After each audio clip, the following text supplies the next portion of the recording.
Hi guys, Chris here. Excited to share this video with you today. I sat down for a chat with David Gray, a rehab expert based in Waterford, Ireland. I was referred to David during a serious low back injury, and since then he has helped me rebuild my broken body, completely transform my training and coaching forever. Top athletes from all sports from all around the world are using David's programs to move, perform, and feel better, and I would encourage anyone watching this video to check him out on his website, davidgrayrehab.com, or if you're an Instagrammer, do follow him on his Instagram. So much fantastic information there. In this chat, we talk about good movement, what that means, mobility at the rib cage, limitations of the rib cage, and how that can impact the rest of the body, and of course, jiu-jitsu. As a lifelong martial artist and coach, I'm always searching for the best way to supplement and support my training off the mat, and I was delighted to quiz David on what he thinks that means. There's something here for everyone. Please don't be afraid to drop a comment or a question below, and do check out the other videos on this channel. There's a number of exercise videos and tutorials I would love you to see. Unfortunately, the internet connection for our chat wasn't great. We miss a little bit in this video of the start of the chat, and there's one or two times that I saw where the audio drops out very, very quickly, but it comes back just as quick.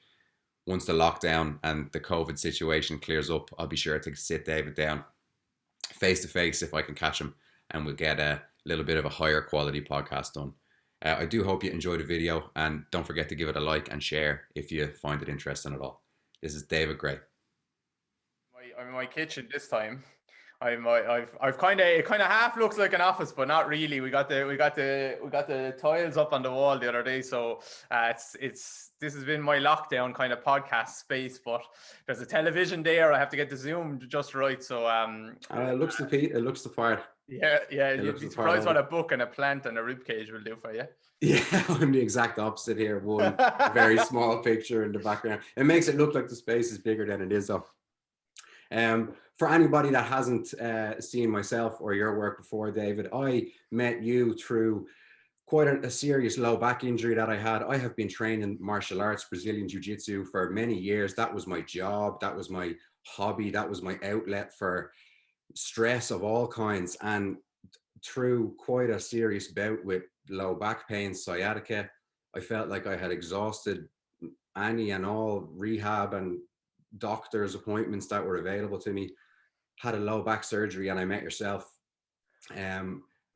Some of the things that you taught me as part of my rehab process have changed how I look at coaching and training completely.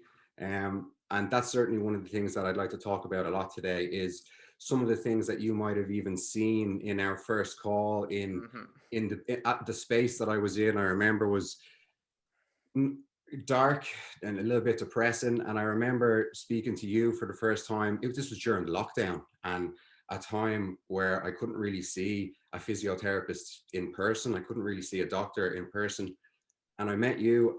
I felt that you had a genuine interest in the case. I felt, okay, I have an opportunity here to try somebody else. I imagine you have lots of people like me on Expecting the World. And I want to ask you a little bit about what's it like on your end to have to deal with people like me in a dark and depressing spot. Yeah, I suppose it's a good question. Like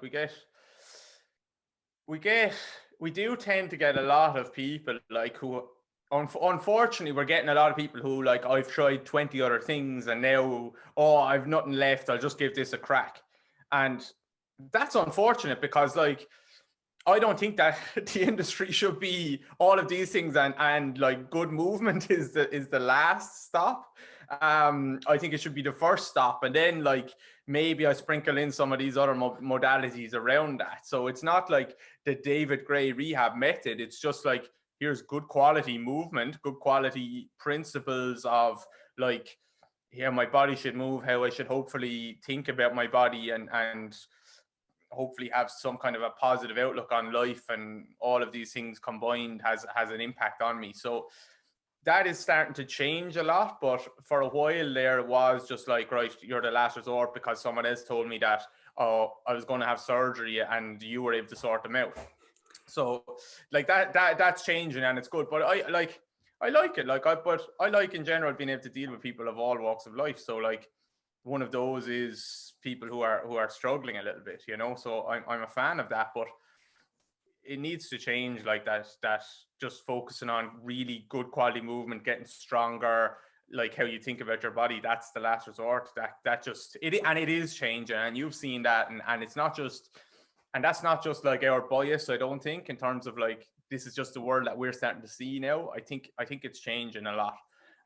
So I'm hoping that, like, and I was talking to Kira about like what's our like overarching purpose of the business outside of like, right, we want to make sure that like our business is successful and makes money and like supports our life and maybe our kids in the future, whatever. Like what's the overarching purpose like that drives us? And I was kind of asking that question over the last few days, and I think it's just to like completely change the rehab industry. Or rehab is a strange word. Like I think it falls between, like, I think the worlds are colliding, where strength and conditioning and like performance and then the pain worlds are getting kind of closer together and are merging together, because people are starting to realize that just great quality movement is the center of the universe there, and everything else comes around that. So really what is rehab for one person is performance training for another.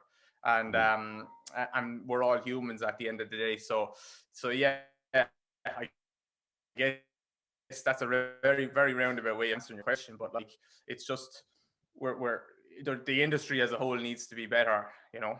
Yeah, it's interesting hearing you say it like that, because that's exactly my experience, is that I felt that I had gone through what was the easiest and most readily available methods, not through choice, rather I had no other choice. I felt I just didn't make any sort of other connections anytime sooner. But when I hear you say that you should put good quality movement first, it makes me think, like, I would have thought that that's what I was doing, but I think my eye and my version of what good quality movement was had been clouded in the same way that lots of my friends, and I imagine lots of people watching this, David, are going to be in the jiu-jitsu space.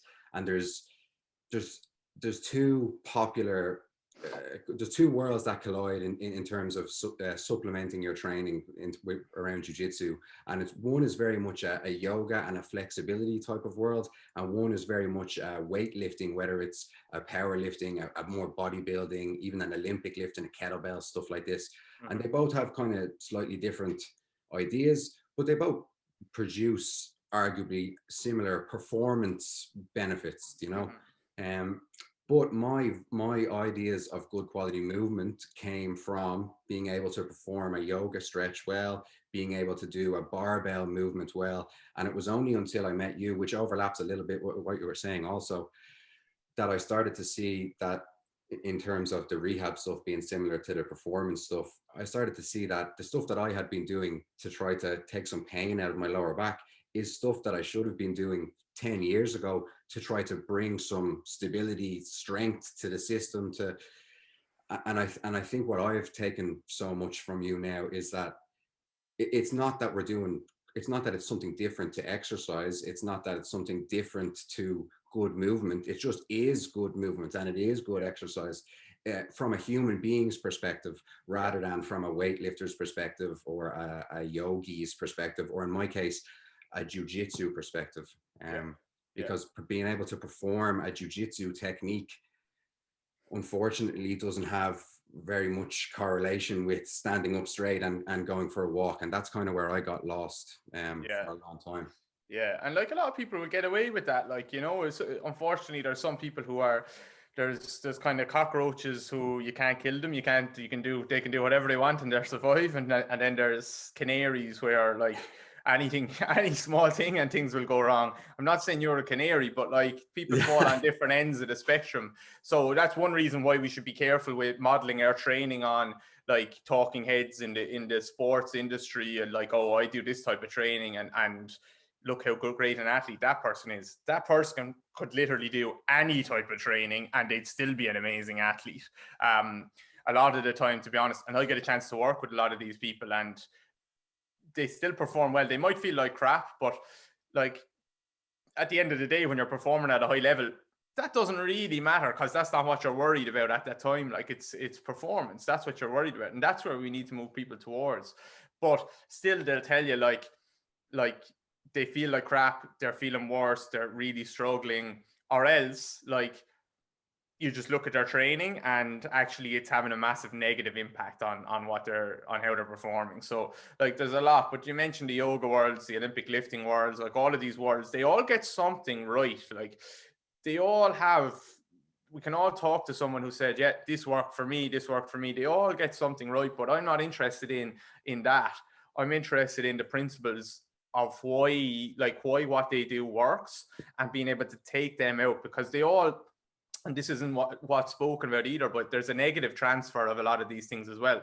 So what's the drawbacks of training in these ways? I'm trying to minimize them and maximize the pros of it. Like, so that's hard, and that's why people don't, that's why there's not a lot of people doing that, because it takes time and it takes attention to detail and it takes studying and it takes understanding the human being and movement as a whole. But it's much easier for me to just say, right, I'm going to be a yoga teacher and I'm going to teach yoga. And I have no problem with someone who wants to do that. They immerse themselves in one system. I have no problem. I think that's really cool. But for me, I just want to understand why all of these things that they're doing work, and then build something and apply it to whoever needs it at the time. So I would rather go to a very good yoga teacher than a very poor physio if I was injured. And I would rather go to a very good Olympic lifting coach than a very poor yogi if I wanted to get more flexible. So it's just a really good coach in any of these disciplines will understand movement, and Yeah. they'll be able to see what you need. But that's not how people look at it. They say, I'm injured, I'll go to the physio. I need to be more flexible, I'll go to do yoga. I need to be stronger, I'll go to the gym. But actually, like, we can get all of these benefits together, really, I think. Yes, certainly what I've experienced working with you. And you made a great point as well, that specific to the world of that I see in jiu-jitsu, all of these different training modalities do bring results. And particularly in an area like jiu-jitsu or mixed martial arts, where there's so many ways to skin a cat, you're going to see a tall person, a person who's good at doing kicks. You're going to see a strong, a brute person who's going to be good at holding on tight. And but where it all comes back that I have seen is where it comes to pain. You know, performance, all these different things work ish from different perspectives. But when it comes to being sore and when it comes to trying to work your way out of a problem, that's when I think the worlds clash. That's when I think perhaps all of the work that I did, trying to stretch a hamstring that didn't like to be stretched, perhaps trying to strengthen a low back that didn't need to be strengthened, it needed to be relieved of its post of holding me up. And particularly in the world of martial arts, I have seen a sore knee, I've seen a sore lower back from a flexible person and from a big weightlifting person. Interestingly, the people that you don't see much as many injuries from are people that just do training. They don't really know about a yoga, a jiu-jitsu. The younger people in particular, they come down and do a bit of training and they don't really think about it beyond that. Yeah. But it's when you get invested, because just like what I have realized is yoga is a discipline, just like jiu-jitsu is a discipline, just like lifting weights is a discipline, just like anything really outside of just trying to bring yourself back to respect the good movement, as you say. Yeah. On the low back, David, one question that I really wanted to pry you on to start this whole thing, and I'm glad that we kind of semi-touched on it there, but in my journey to low back pain or through low back pain and trying to recover from it, so many little things that I tried, for example, a massage, hanging upside down in the inversion table, a glute stretch one day. Some things some days worked, some things some days didn't work. And one thing that you spoke to me about early in our rehab process was how my brain at the time enjoyed some of these new stimuli, which kind of masked maybe some of the symptoms in the background. Maybe that's something you could talk to me a little bit more about now. Yeah, novelty. Look, there's a lot of people selling courses based off novelty. A lot of people on Instagram make a lot of money based off novelty. And it's really cool to see it in the muscle in the range of motion world and in the muscle testing world. So people might not know what muscle testing is, but basically you can lie on a physio table. I'll put my hand here and I'll ask you to resist me and I'll push. And if I can beat you, then I'll say, oh, your bicep is weak. But if I can't beat you, oh, they'll say your bicep is strong. Now, that is not how movement is organized in the system, but a lot of people are basing their entire diagnosis on strong versus weak. But in fact, the system is so plastic, it's so open to change that if I tell you, it's probably more like, it's more relevant maybe with muscles like around the hips and the back and the hamstrings and stuff like that, because there's more of a psychological thing going on with that rather than more distal like a bicep or something like that. But if we were testing a muscle around if you had a hamstring issue, let's say, and I muscle tested your hamstring and this was a hamstring that you hurt in the past, then you could test really strong. But I could say something to you like, imagine or remember that time you hurt your hamstring, remember how sore that was, or like that it got really bloody and bruised, and then we test it again and it'll test weak a lot of the time. So like novelty can change the brain positive or negative. So like getting a massage feels amazing. If I was a millionaire, I'd get a massage every day and it feels really good and stuff, but it's a novel stimulus into the system. And it's not, at the end of the day, here's the things that change the system for good. Yeah, the system does not want to change. The whole system, the body does not want to change. It's happy where it is. It's much happier with pain, and this is humans in general. They're much happier staying in pain rather than uncertainty. They don't want uncertainty because they don't want change, because change is dangerous. I don't know what's on the other side of change. So I can make a change quickly, but that law is almost just reset again.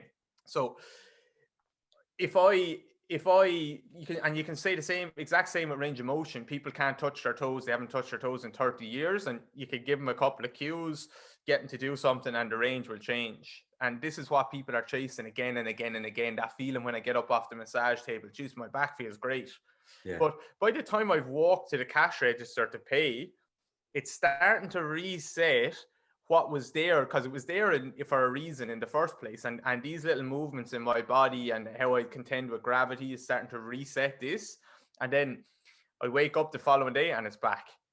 And so it's just novelty. You can get someone to sniff something and it'll change. You can get all of these things. So novelty is something that we can use, and a lot of people are using that before their training, maybe to get themselves to trick themselves into feeling good or something like that. But at the end of the day, what sticks is like, can I improve my movement? I don't need a novel stimulus all the time. I just work every day to improve my movement. And then I've given my system a reason to continue to adapt in a positive manner. No, it makes perfect sense. Some of the things that I would have done, David, to look for the hanging upside down in particular, I didn't understand any of this, and this had not been, explained to me, but I was experiencing these, novelties in the brain. It feels nice one day, and some days it would feel really bad to do. And I was getting really discouraged because I was following what I thought, and I was repeating what I thought was the thing that gave me relief last week. And it was kind of, not really working like that for me. Yeah. Just on the hanging upside down, that could actually work or be nice. There's a reason for that. And everything else, yes, but the hanging upside down thing, especially because we'll talk about your rib cage a little bit later on, but we have to think about pressures inside the body and think about, like, if you've ever seen inside a body or a video of it, you'll see the amount of guts that are in there, like the amount of crap that's inside us, we just don't appreciate at all. People talk about, oh, how I look in the mirror, and maybe one shoulder is a little bit lower than the other. If you look and they say, oh my God, my one leg is half an inch shorter, and they freak out about it. If you looked inside someone, you just see shit everywhere, and not a lot of it is organized. Well, it is organized, but not a lot of it is symmetrical. Yeah. So when you hang upside down, especially for someone like you, a lot of your air initially was moving towards the front of your body and your belly, and Mm-hmm. that was kind of compressing your back quite a bit, and you couldn't really get air into the thorax, like get the rib cage to start to pump like this. So when you start to hang upside down, a lot of them guts, so the guts are down here and the air is coming down and pushing out. When you hang upside down, the guts start to come back up towards up into the rib cage a little bit. Now they can't obviously go up there; the diaphragm is blocking it, but it's pushing up that direction, and so air pressure then can start to open higher up in the rib cage, and that's where you needed to stop opening lower down and get some opening higher up in the rib cage. So inversion is actually really, really good. It can be really helpful for some people. People think that when they feel good with inversion, it's because like I'm getting this decompression. Yeah. You probably are getting a bit of decompression, but that won't help you when you stand up and you haven't learned to decompress against gravity. But the guts, using the guts and using air pressure to start to get expansion into new areas, that is where hanging upside down is probably helpful. That's very interesting. It's interesting how even on the website where you buy the table, they don't say that. Do you know? They don't know it. They don't know that. Yeah, they should hire you. I'd say they should. That's a good tagline though, right? Because no, I understood that the reason I was doing it was to try to put some space between with the view. It had been explained to me that that's going to give the disc an opportunity to get plugged back in a way. It never felt nice, but some days it felt perhaps that was some of the benefits that I was feeling. That's interesting. That links hopefully for me and maybe for you well to the next question. Maybe you could help explain a little bit how my back, using your ribs. This is my favorite part of any David Gray video, but you could explain a little bit about the position in the front of my body was one of a big puffed out chest. This is another very common position in jiu-jitsu. And interestingly, David, I've met a lot of people since I've been practicing this who have said to me, Chris, I came to your gym. I met you 5-6 years ago and I saw everybody was standing with their chest out like this. And I thought, whoa, those guys, like we thought that was a jiu-jitsu posture. Lots of people have said this to me separately and I never even noticed it, but this chest out, breathing into the front of into the belly. Even me doing this in my chair now, I can feel the compression on the back. But this is not something I ever would have drawn my attention to before. And it was only once I saw you on your Instagram with the model of the rib cage that I even gave any thought or credit to this quite large area of the body. Maybe that's something that you could help us with as well. Yeah. So like, we'll go back to the yoga and stuff for a second. So people understand like that mobility is important, and jiu-jitsu people understand this, like, because if you're stiff as a board, you can still win, like you can still find a way of getting things done. But most jiu-jitsu people, especially as they go further and further down the line, they'll start to say, I'm getting a bit tight, like I'm getting a bit. So they understand that mobility and being able to move your joints in a nice fluid way, especially if you come up against someone who is as strong as you but is more fluid. Then you'll say, yeah, like I'm missing something here. So movement, like they understand movement, mobility is important. But the area that's ignored usually is the rib cage. And they'll say, like, I need to stretch my hamstrings. I need my hamstrings to be longer. And that just attaches to my hip and my knee, like, and yeah, I might be able to kick a little bit higher. But like I would place an emphasis on being able to move like 2/3 of my spine and all of the joints that are in the thorax and getting all this shit pumping and moving and being able to be fluid and dynamic in every single direction. Like for me, that's number one. And then all the stiffness that you see in someone's body, and I see this all of the time, it usually starts around here and it spreads from there. And I start to see stiffening in the shoulders and the hips as a result of this. And then it kind of spreads further, the knees, the feet. Now, some joints then will have to do too much motion in some. So maybe you start to see like knees that start to feel unstable because they're trying to create motion and rob motion from areas that I can't get it from. So in yoga and all these stretching things, they talk about range of motion, but very rarely at the rib cage. And this is really your center of the world. And a lot of the joints in your body are actually here. And where you see joints, you should start to see and think movement. So when you talk about that kind of chest puffed out position, that's that ribs up position, and that looks good in the mirror. Like I can walk around like this, and I'm a big strong guy, but as soon as you do that, you actually feel people can just squeeze their shoulder blades back and drive their chest up in the air. I feel just crap like that. Yeah. I feel like absolutely, like my body just compresses together. I can't, even if I try and rotate from there, I can't really rotate. If I relax a little bit, I'll be able to rotate much better. So these are easy ways to feel it. So as soon as I push my chest up, what I'm effectively doing is opening the front, and that's going to close the back of my body then. And where I see like that closure, then I actually don't see a lot of rotation. Yes. Now, this is a very, very important position. If you're a powerlifter in the gym and you want to lift 400 kilos or 500 kilos in a deadlift, like I'll squeeze the hell out of my back, make sure that my spine does not move under load, and lift that thing. And I'll do the same with my squats, and I'll do the same with my bench press. If I'm lying on my back, I'll drive my chest up in the air. But you haven't seen many powerlifters who are good at jiu-jitsu or any other sport for that matter outside of powerlifting. Like a tennis player usually can move well. They might not be able to kick a football very well, but like they can move well. And a lot of sports have carryover to other sports because they just really just focus on good movement first, and then the skills and the techniques come on top of that. But powerlifters, and this isn't a knock on powerlifters, because they need to be like this to be good at their sport. But that doesn't carry over to anything else really that we want to be able to do. And people will make the argument, well, I get stronger and be better at jiu-jitsu. You can get stronger without completely destroying your movement options at the same time. So opening the front is going to close that back, and I lose a lot of movement options. Now, if you want to take that into like the jiu-jitsu world, then you do need to have a lot of grabbing and like protraction, reaching, rolling, all of this stuff. So I do need that rounding in the back, right? It's a fundamental position to be able to like grab and hug and all of these things, and you know the terms better than me.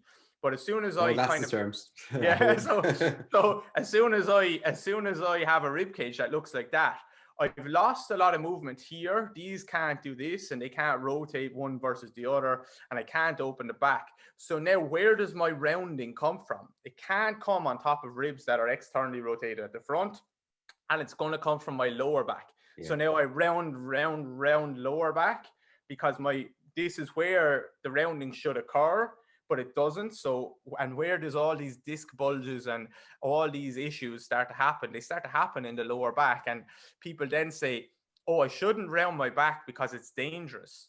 In fact, you actually cannot round your back probably. You can't, because to do that, you would have to get the ribs to start to come down and in and back. That drives a little bit of flexion into my thoracic spine, and my lumbars have to do much, much less. You're spot on with your assessment there of, in jiu-jitsu as well, people are so hyper aware of mobility. In fact, hyper mobility is something that's almost championed in jiu-jitsu, and some of the most successful fighters at a world level, especially at the lighter weights, are people who can, Joe Soap on the street would describe it as a contortionist's move. You know, you're putting, and these things are admirable from a technical perspective, but at the general population, again, someone like me who's not going to achieve that world level of jiu-jitsu, looking at that as the pinnacle of performance is, and has been, and I'd say will continue to be, very, very confusing.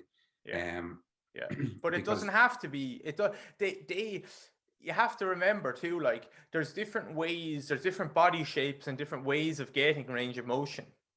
And I would say a lot of those world level, like the best of the best of the best, they grew up doing jiu-jitsu. Yes.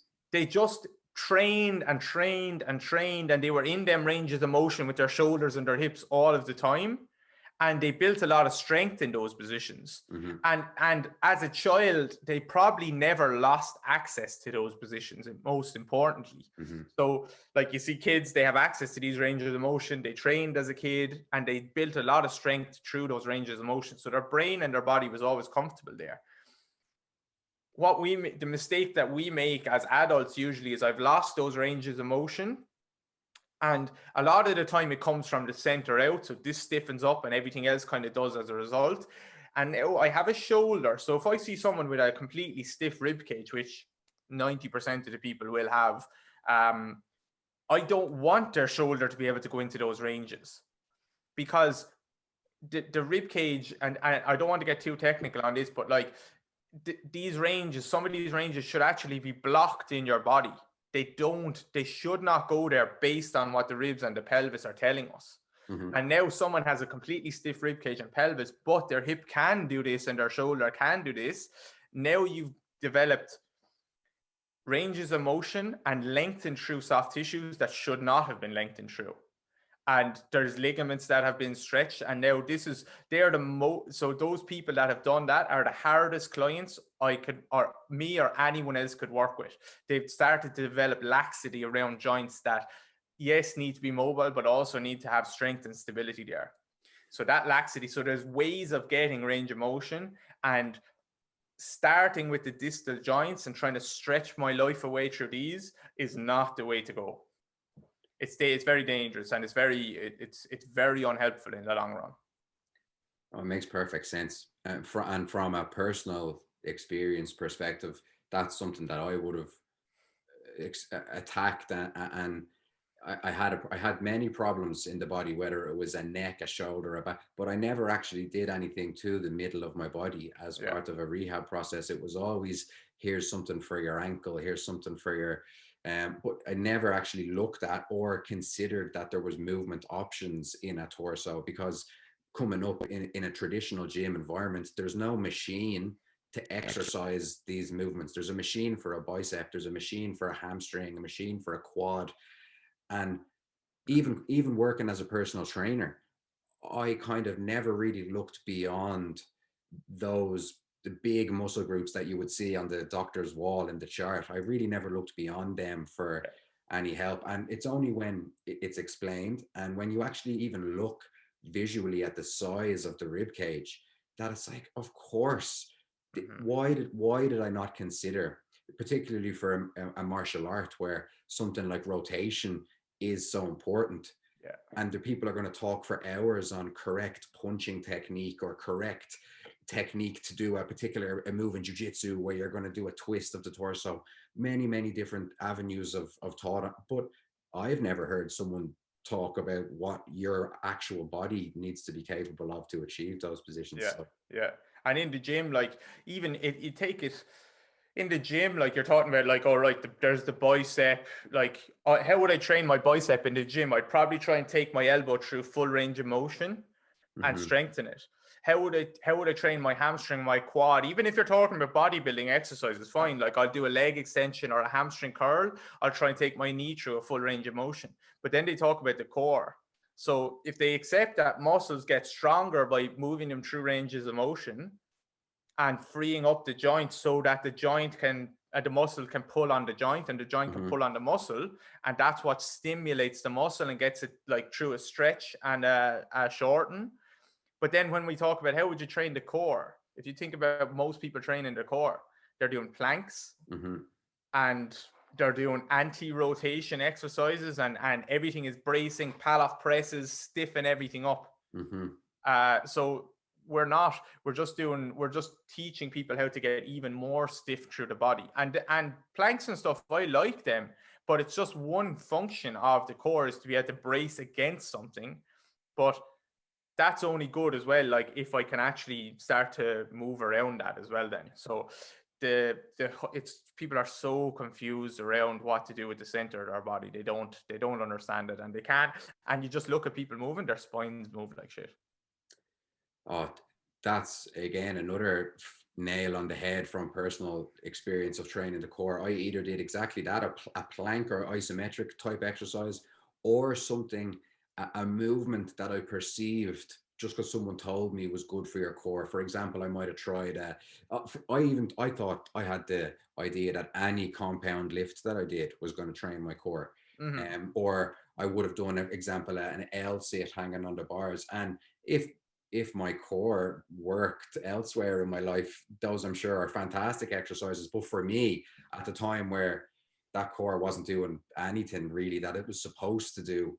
I just brushed, even when I was bodybuilding, I didn't train that area as much as I trained every other area. And Yeah. how influential of an area in the body, do you know?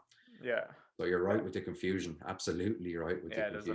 there's a lot of confusion, and people would probably be screaming saying, "No, I do crunches in the gym," but this goes back to you're doing it on top of a flared rib cage, so like you're rounding your lower back, Yeah, but you're actually not really able to get the ribs to. They have to be able to internally rotate and close at the front to open at the back. So crunches don't count, and also that's more rectus abdominis that you're training your six pack muscle, but at the end of the day, number one function of our joints is getting movement in three planes of motion, and that's what stimulates muscle. So yeah. we would have to learn to train all of these, or get all of these joints to start to move in three planes of motion to stimulate the muscle and give us loads of movement options.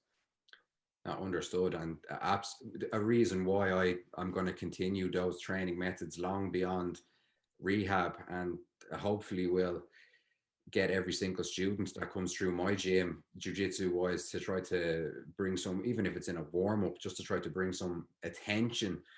That's been one of the most healthy things for me, was even to just learn that this was possible, Yeah. being part of the network of people on your programs, to see everybody kind of unlocking and experiencing the same. Oh, I can move this area now, I can. It's kind of cool the way. And that's another thing related to graded exposure even too.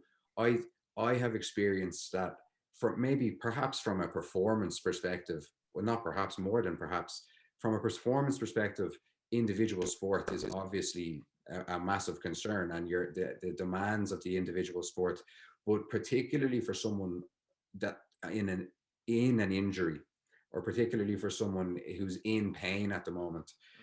I think the graded exposure to good movement, rather than graded exposure to the specific sport. Yeah. Um, Yeah. and I think that kind of touches on the same thing there as well. No matter who came through your clinic, or no matter all the different people in the Facebook group, I see in powerlifters in there, I'm seeing Pilates teachers and all sorts of different people with the same questions, and then with the same answers for themselves a couple of weeks later. So Yeah. that's really cool. Yeah, that's cool. Like that's the human, like we're all human beings at the end of the day. Our joints move in certain ways, and like that's why I can write a program like that. Like that's just generic, and it's like, right, everyone start there, get good at that, and then you can start to look more specific. And that sounds a little bit like, I understand that sounds a bit gimmicky sometimes, like when I talk about that, but not, it doesn't when people feel it and actually do it, and realize, Jesus, like I actually can't do that movement at all. Like my hips just do Yeah, not move in that way. My spine, my ribs do not move in that way. So like typically, if you think of a rehab process or just getting good at anything, it's like, I'm going to make sure that I have like range of motion down here, like, and I'm going to make sure I'm kind of strong through the range of motion. I'm gonna start to build a little bit of speed on top of my movement. So that's where we have to start to take away like the cueing of, think about this area moving, think about that area movement. It's more like just building speed. And that's when you start to see like unconscious competence starting to come in. And this is the exact same for jiu-jitsu. It's like I might drill the same thing, I presume, for a beginner like a million times, just in a very slow fashion. And then when I've got that, like I'm not thinking about it. Like you're not thinking about the move that you've been drilling when you're actually in a fight or sparring with someone or in a mm, match. Like it just happens, and you didn't have to think about it. So yeah, speed of movement is so important on the graded exposure. That's where people don't really do a good job. I think they miss that. And then it's getting like very specific then up here, like to my sport.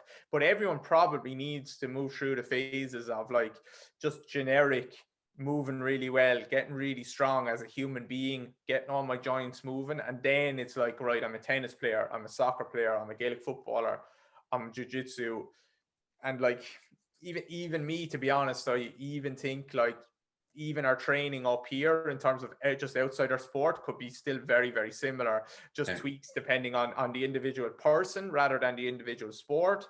And then in the rehab process, definitely like someone's coming back from a back injury in jiu-jitsu, like at some stage I am going to get them rolling on the floor, and maybe more like, probably more like strongman type of movements rather than like powerlifting type of movements, like where I actually have to grab a heavy sandbag, or carry it around, or medicine ball throws, lots of getting up and down off the ground. Like that would be in my graded exposure, rather than too much front squats or deadlifts, even though like there's a big argument, and I do both, where I've graded exposure to the movements that I want to do, and then I have more generic like strength, just strength in the body. Both are really important.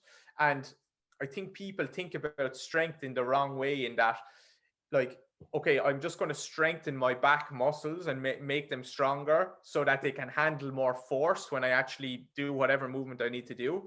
Yes, you do. But also, if you can get your hips and your upper back and your middle back moving really well, then your lower back muscles don't actually have to handle as much force, because it's being shared throughout the body. And there's two ways of actually making the lower back stronger as such. Make it stronger, like do your isolation work on it if you want, but also get everything else moving well so it actually doesn't have to handle as much force. This one over here is a more sustainable strategy, like getting everything moving well, I think, because at some stage, yeah, I can keep strengthening it, isolating it, but at some stage, like it just can't take much more, because it's trying to do the hips job and the middle back and the upper back's job, and Yeah. it's just not designed for that. And at some stage, it's going to start to give out to you. Yeah, that's my life story there. And I worry that if I have friends who have come and gone and thankfully not all of them have had the bad same experience as me, but friends who have had an injury, whether it was a knee, a neck, an elbow, they've even had an operation, they've returned to jiu-jitsu as part of their graded exposure. They practice or they drill their techniques. And what I know from a personal experience and from a coaching perspective is those techniques, the muscle memory, all of that stuff that you don't think about when you just, act on the technique, you learned them at a time where you had X, Y, and Z limitation capacity in your body, and lying on the floor in a set of pajamas, wrapping your legs around someone doesn't care about what you look like when you stand up, or it doesn't care about if you have a sore back. And that's the problem. That's what I'm glad lockdown in a way for us was almost a blessing for me, because I would have, if the opportunity was there to go back to jiu-jitsu too soon, I would have been all over it, Yeah. and building my black belt in jiu-jitsu, it's not about ego, but there's people in the gym who I know I can beat them. There's other people who I know they can beat me. And stuff like that is just hard to work around. You come back from an injury, you get back in, and all of a sudden I'm doing my A game against this person. And my A game probably came with a lot of extension of the low back, probably trying to move my hips. Yeah. And underneath the suit, my hips are moving forward, so I think I'm extending my hips. Or underneath the suit, my chest is coming down, so I think I'm depressing my ribs. But no, it's only that when I've looked back that I actually see how broad the limitations were. Yeah, but like that's fine too. Like extension, all these movements, there is no bad movements as such. It's just like it's if you take it back to the powerlifting example, like getting in and doing a back squat where I just compress the life out of my body and I want to move down and up a few inches, that's fine. But the problem that occurs when people leave the gym and their body still moves like they have a heavy barbell on their back. And like that's you'll see that in a lot of combat sports and martial artists, that, and like I'm lucky enough to work with a few pretty good ones, like and more experienced ones, where they start to understand some of this stuff. But they realize that, like, when I leave the gym, I need to be able to relax. I need to be able to like let that crap just behind me. And the postures that and the positions and the muscles that I loaded while going into them extended positions, that I need that for my sport. Like, absolutely. Like, that's part of the graded exposure ladder too, is getting back into them positions. Mm-hmm. stressing my back and just forgetting about it, doing whatever I need to do to win the game, to win the match. But at some stage, I need to be able to take myself out of that. And it's actually people who can't actually get into the other end of it, take themselves out of that. I'm already in these positions. I go back into the gym and I do it again. I leave. I can't relax. I can't recover. I can't get my body to just come out of them positions. And they just keep loading the same positions again and again. And that's where injuries happen. So, and that, like, if you think about that, I think the powerlifting example works well there. They just a lot of the times they leave the gym and they move like they're still squatting, like there's no rotation happening at all. They just move like forward like this, like, so our body is adapting to that, and that does work for a period of time, but at some stage it catches up with me big time. Yeah, it makes sense. It makes sense. Yes, because I've maybe come across, especially on my Instagram post since I've learned about this stuff, I've had some examples of, I've shared a picture of me doing a squat from before, and someone has argued that no, but that's how you're supposed to do a squat. And all that I was amazed about was how often I was doing these things. I didn't realize that I was using the same strategy to squat in the gym, to do an arm bar in jiu-jitsu, to breathe in and out when I'm lying in bed, to sit down onto the loo when I'm driving in my car. I never looked at it because it wasn't one of the, it would have been obvious to me if I was walking around doing a bicep curl or walking around, because these are those same muscles that everybody knows about. But I honestly thought that this area of the body and how it looked was the same as how long your fingers are, or how, in my case, how big your head is. You know. No, variability is important. Like just bringing the joints and loading them in different ways, that's important. And I think that's why we can get very, very good in the gym, but we don't have to do a lot of these movements that people just, they're popular movements. But the gym is 100 years old, like 200 years old. People have been lifting that way not very long, but if you look at our ancestors, like they would have, like, gait was everything. Being able to walk and run and throw and breathe was everything. And sometimes the further we go down the path, the worse we get at that stuff. And that might sound like, oh, I'm a black belt in jiu-jitsu, like who cares about how I walk? That's in bed like that and I've been there too. Like I've been an athlete too, trying to like push through pain and not rehab myself and all of that stuff. I understand it. If I was going back to football tomorrow, I'd do the same stupid things that I did before, where I'm like, I'm not ready for this, but I'm just going to do it anyway. I know I would, like, there's no doubt, and I did it last year, but like at some stage you have to remember that, like, these movements are embedded into our DNA for a reason, like, and walking, running, breathing, throwing, even if you don't want to be good at those movements mean, like, the better at those movements, the better it just means I move my bones very well.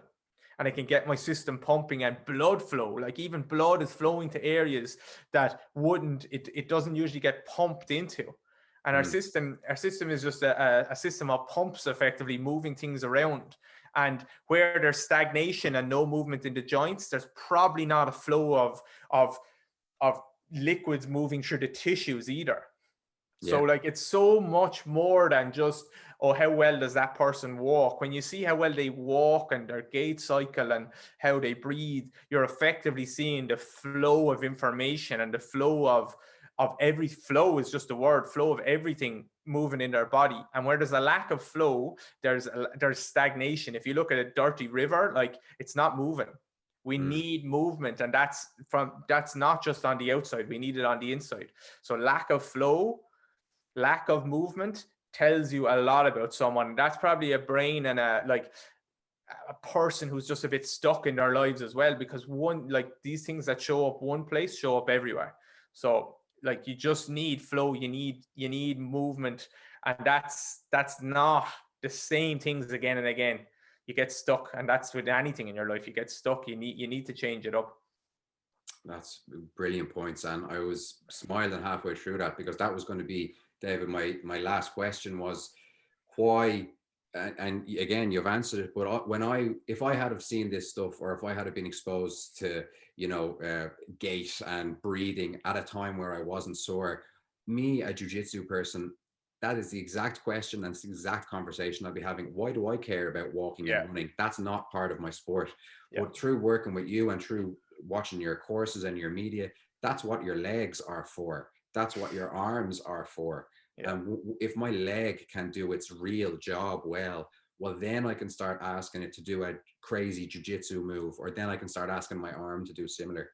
Um, and this is why, from a personal perspective, I encourage as many people as I can to get onto initially, obviously, the low body basics program, because as I'm sure you know well, there are things in there that it doesn't matter if you want to do a kick or a jump or a twist around your leg. There's all sorts of different asks of a leg from a martial arts perspective. But up until now, I had not experienced, or I had not been privy to a program that actually took the real basics into account. Yeah. Well, I'm the same. Like, if 10 years ago I was trying to play intercounty football, or like 6 years ago I was trying to play intercounty football, I had a lot of pain and a lot of stuff at the time, but like, it still took me 10 years to get to this point where I'm like, yeah, I think this is the stuff that works. And like, if someone showed me something tomorrow that worked better, I'd be like, yeah, I'm on it. Like, I don't care. Like, I really don't care. I know you've said that as well. Like, I have no loyalty to anything except for results. So like, I've gone so far down. Sometimes people scroll back through my Instagram and go like 5 years back, and they're like, oh, you were doing like really loads of stretching stuff at one point, like, you know, like heavy, long held stretches. You were doing like all of these different things. Like, I've done it, like I've tested it, and not just on myself, but on a lot of people. And I've made a lot of mistakes, and so I wouldn't have been able to convince myself from 5 or 6 years ago or 10 years ago, like, really look, that stuff looks good, but here's where the results are. But I think that's one of the good things about the program now, is that people are starting to see other people doing it. And like, there's nothing better than that kind of peer like qualification, where it's like, right, I see someone I know that's doing it. Like, there's some of the best footballers in the world, rugby players in the world, martial artists in the world. Pick a sport, like they've probably done like NFL, NBA, like they've probably done lower body basics at this stage. Either they know that they've done it, or as their trainer has bought it and given it to them. But they've probably done it, and you're going to see, and it's not just my work, like there's loads of people doing amazing stuff out there, tons.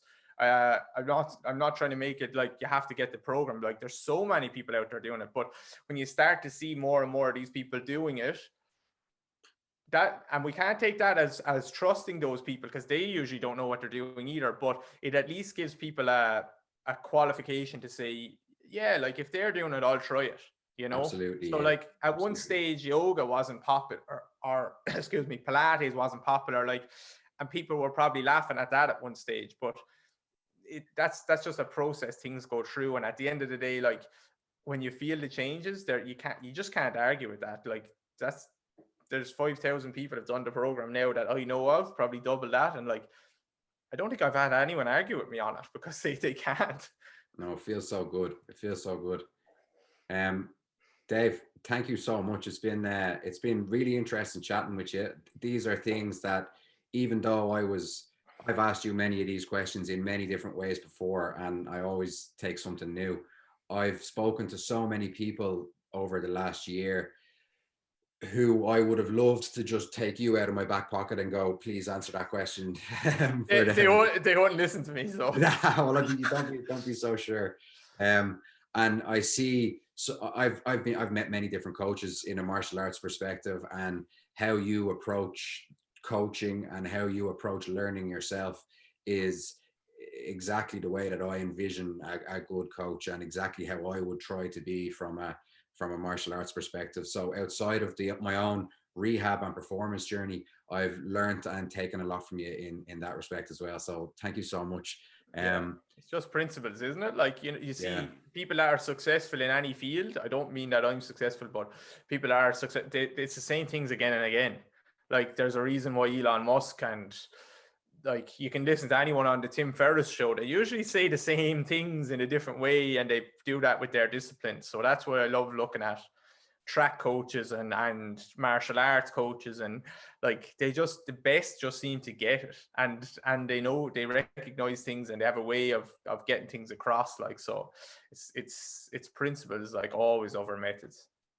My best principle to follow is just find the best person and just kind of try to stick around them. So that's served me well so far. Yeah, absolutely, man. You've killed it. You've big things to come, I think. But I'm looking forward to you getting back to a bit of jiu-jitsu now. Oh, and me too. I think it'll be really good for you, and obviously your students as well. And I hear you might have some cool projects coming up as well, so I'm looking forward to that. Yeah, there's always something in the pipeline over here at Chris Leddy Industries. I really appreciate that, David. Thank you so much. And I will make sure that everybody knows where to find you in the links to the podcast and in the video below. Thank you so much. Yes, sir. Thank you. Cheers.